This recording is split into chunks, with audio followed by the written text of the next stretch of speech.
Boker Tov, Shalom, nous sommes le 27 avril 2018, le 12 Iyar 5778, Daniel Haïk au micro, David Amara à la technique pour cette heure d'actualité, une heure d'actualité qui sera bien entendu particulière et adaptée aux circonstances particulièrement dramatiques de la journée d'hier, une journée qui, vous le savez probablement, s'est terminée par la mort de 10 jeunes Israéliens emportés par un torrent de boue dans le Nahal, dans le Wadi de Tsafit, dans le Negev, dans le sud du pays, dans la Harava plus exactement, au proche du carrefour de la Harava, un petit peu au sud de la mer Morte et des hôtels de la mer Morte. Nous allons consacrer une partie de cette émission, bien entendu, à ce drame, un drame sans précédent dans cette région, causé donc par ces inondations, en particulier en pleine, alors que nous étions bien avancés dans le printemps.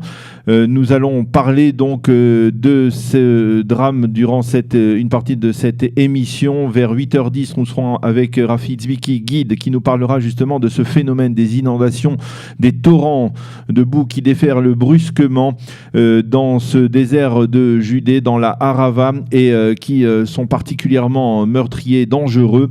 Nous serons vers 8h30 en ligne avec le docteur Eric Sitton, qui a été dans le passé l'un des chefs de l'unité d'élite héliportée Shesh Tesha 669, l'unité d'élite des sauveteurs de l'armée de l'air israélienne, qui a été particulièrement active hier pour tenter de retrouver sains et saufs les jeunes de cette Mechina, de cette année préparatoire, donc qui ont été emportés par le courant lors d'une excursion qu'ils avaient, malgré les mises en garde, choisi de faire. Et donc c'est jusqu'à 8h30, 8h40 que nous serons donc avec lui pour parler de ce dossier.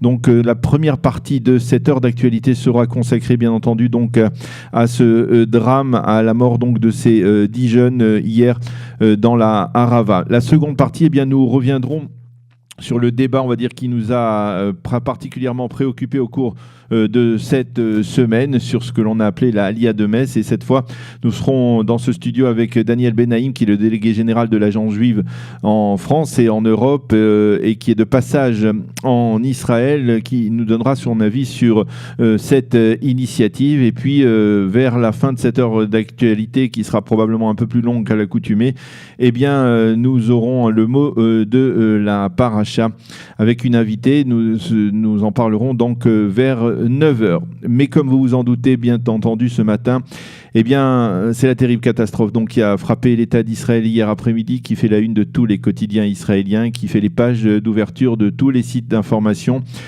10 jeunes Israéliens ont péri hier, emportés par le courant dans le Nahal Tsafit, le lit d'un torrent du désert de Judée qui d'ordinaire est à sec, mais qui, lorsque des pluies diluviennes s'abattent sur les hauteurs, comme cela s'est produit hier pour la seconde journée consécutive, en particulier à Jérusalem, et même par exemple à Arad dans le désert, eh bien, ce lit se transforme en un véritable piège, un terrible piège qui emporte tout sur son passage. Mais tout d'abord, les faits. Il était hier environ 14h lorsqu'un groupe de la Mechina de Bnei Tzion de Tel Aviv, une année préparatoire à l'armée, composée de 25 personnes, est arrivé donc dans ce lit du Nahal Tsafit dans la Harava, près du carrefour de la Harava, juste en deçà des hôtels de la mer Morte. Le groupe était composé d'étudiants de cette Mechina, qui sont donc après le baccalauréat, et d'élèves de terminale venus justement envisager de passer l'année prochaine dans ce cadre de la Mechina de Bnei Tzion. Le temps était ensoleillé, mais pourtant les responsables de la météorologie nationale avaient bel et bien mis en garde la population et les excursionnistes contre des risques d'inondation, en particulier dans le lit de ces rivières qui sont 90% du temps asséchées par la chaleur du désert, mais qui se transforment brusquement en quelques secondes en torrents dangereux qui évacuent vers la mer Morte les pluies tombées peu avant sur les hauteurs du pays. Le groupe n'a apparemment pas tenu compte de ces mises en garde de la météorologie nationale et il s'est donc mis à marcher dans le lit du torrent qui était encore sec. Brusquement, des milliers de mètres cubes d'eau ont déferlé, prenant par surprise le groupe. 13 des membres du groupe ont réussi à grimper sur des rochers pour échapper au courant. 2 ont été blessés plus ou moins sérieusement et 8 garçons 8 jeunes filles et un garçon ont péri presque immédiatement, emportés par un torrent de boue. Une jeune fille a longtemps été portée disparue, mais les sauveteurs ont réussi à retrouver son corps durant la nuit. Les sauveteurs justement donc sont arrivés très vite sur place. Des hélicoptères de Tsahal, justement de cette unité dont je parlais, Sheshesh Tesha, et des ambulances du Magen David Adom ont évacué les blessés vers l'hôpital de Soroka à Be'er Sheva. Le site Ynet publie ce matin des photos de certaines des victimes qui, pour la plupart, étaient donc des jeunes filles de terminale qui s'intéressaient donc au programme de cette Mechina de Bnei Tzion. Voici leur nom. Yael Sadan de Jérusalem, qui était une fille, paraît-il, fantastique, a écrit le Ynet. Mayan Barom a étudié au célèbre lycée Breuer de Jérusalem. Ella Mor étudiait en terminale au lycée Amit de Malé Adomim. Romy Cohen avait 18 ans. Elle était originaire de la localité d'Iron, dans la région de Ménaché, dans le nord du pays, en Galilée. Agam Levi, 18 ans, du Moshav Cherut. Tsour Alfi, qui était le seul garçon à avoir péri, allait fêter lui-même son 18e anniversaire. Leurs photos s'étalent ce matin sur les principaux sites d'information et sur certains des quotidiens israéliens. Inutile de préciser que ce drame a plongé l'ensemble de l'État d'Israël dans la peine. Le Premier ministre Binyamin Netanyahou a suivi de près les efforts des sauveteurs pour retrouver les jeunes prisonniers des eaux. C'est une très lourde catastrophe, a dit M. Netanyahou. Le président Reuven Rivlin a déclaré pour sa part, avant même que l'on ne mesure l'ampleur du drame, nos prières vont à nos jeunes qui sont dans l'épreuve et à leurs parents, et nous encourageons les forces de sécurité et les sauveteurs dans leur mission, a déclaré hier donc le président de l'État, Reuven Rivlin. Et dès hier, les questions se sont bousculées. Qui a autorisé une telle excursion dans le Nahal Tzafit alors qu'il y avait donc des mises en garde très précises sur les risques d'inondation dans cette région? Pourquoi l'excursion n'a pas été annulée? Et pour tenter de répondre à ces questions, la police israélienne a immédiatement ouvert une enquête. Selon les premiers éléments de cette enquête, la Mechina ne dépend pas du ministère israélien de l'Éducation, mais du ministère de la Défense. Et par conséquent, elle n'avait pas besoin de demander une autorisation spéciale au ministère de l'Éducation, qui exige en général que des jeunes qui sont dans le cadre de l'éducation nationale soient protégés dans ce type d'excursion. Apparemment donc, la Mechina, elle, n'a pas besoin de demander une autorisation officielle, une autorisation quelconque pour organiser une telle excursion, en particulier parce que ces élèves sont censés être majeurs, donc après le baccalauréat. Mais là, il y avait également, je le disais, des élèves des classes de terminale qui évoluent encore dans le système de l'éducation nationale israélienne, et donc il faudra répondre à cette question et essayer de comprendre comment des jeunes des classes de terminale ont pu partir dans une excursion comme cela sans qu'il n'y ait eu de coordination avec les sauveteurs, avec les services de sécurité. Les premiers témoignages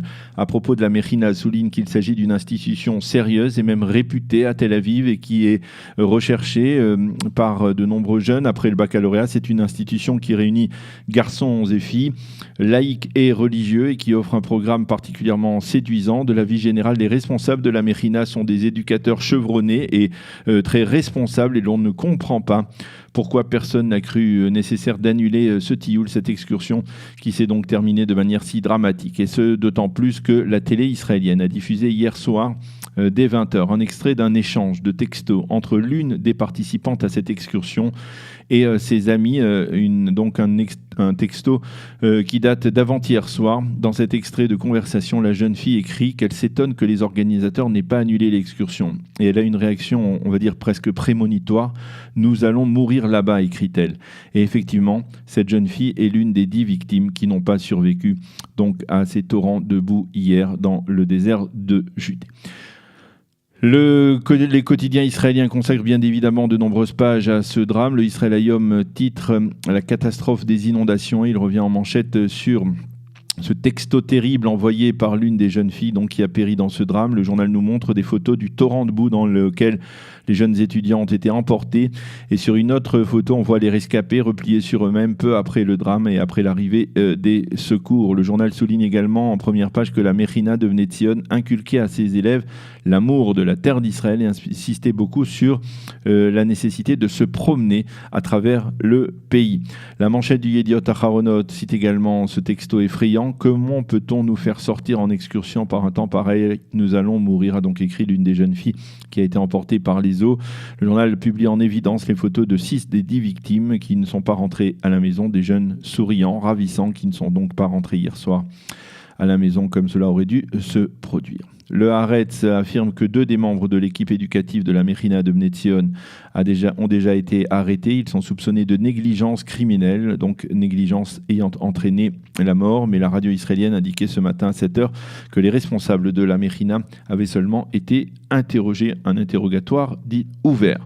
Les quotidiens reviennent également ce matin, photo à l'appui sur le fait que cette journée d'hier a été marquée à nouveau par des averses d'une rare intensité, par des pluies de grêle un peu partout à travers le pays, mais surtout dans la région de Jérusalem. Les films qui circulent sur les réseaux sociaux montrent des inondations dans plusieurs villes du pays, en particulier donc dans la capitale, où la rue piétonne dans le centre-ville Yoel Moshe Salomon, qui part de la Kikar Tzion, de la place de Tzion, au cœur de Jérusalem.